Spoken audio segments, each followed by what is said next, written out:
That's why really I'm demanding. We're all connected between us. We're around the world.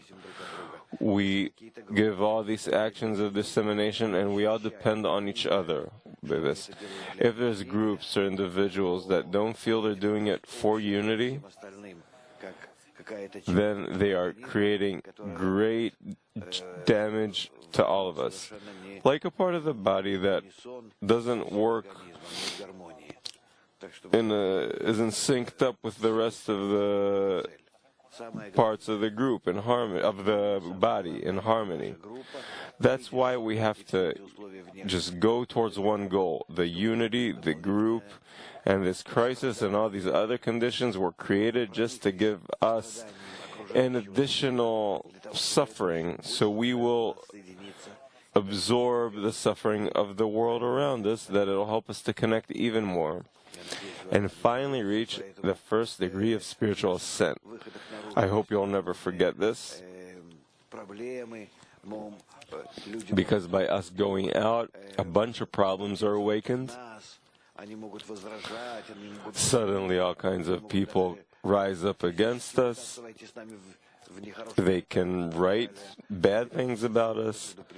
They can speak bad about us, even be violent towards us. But in every response we have to give an example of unity. We have to show ourselves as the carriers of the unity. We have to show that in what we have between us, we want the whole world to have. And if we feel some kind of rejection, all kinds of special different problems that awaken, we must in some way prevent them or avoid them.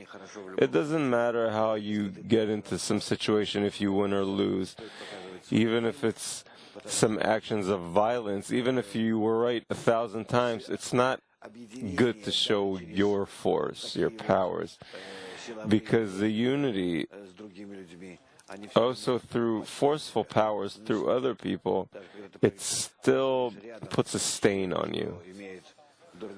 Also, if you just go by something that stinks, that smells, you absorb that smell.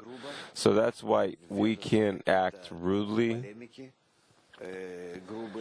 to get into all kinds of confrontations, violent or rude. It all has to be, as the wise sages tell us, words of wisdom that are pleasantly spoken, easily, lightly.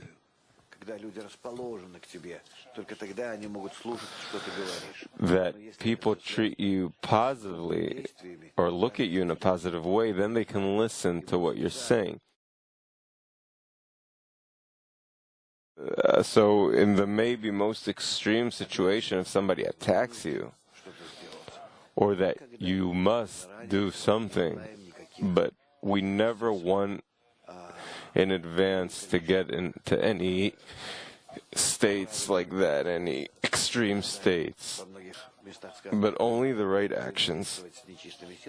And it says in many places how we should act with the forces of tum'ah, of impurity, that we have to hit him in the teeth, like it says in the Zohar, but first of all, hit ourselves in the teeth. So I'm asking to understand our actions in a correct way, that in every action we should see how beneficial it is for us, to the unity between us, first of all,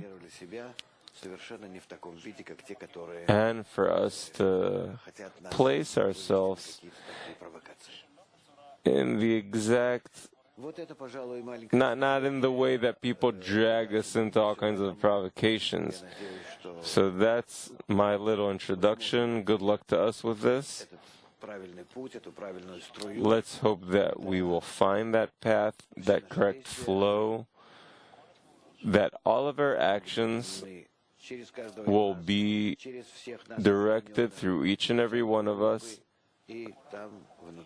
through all of us united, we are all connected towards the center of the group, and there was expectation in discovering the Creator in order to give Him contentment.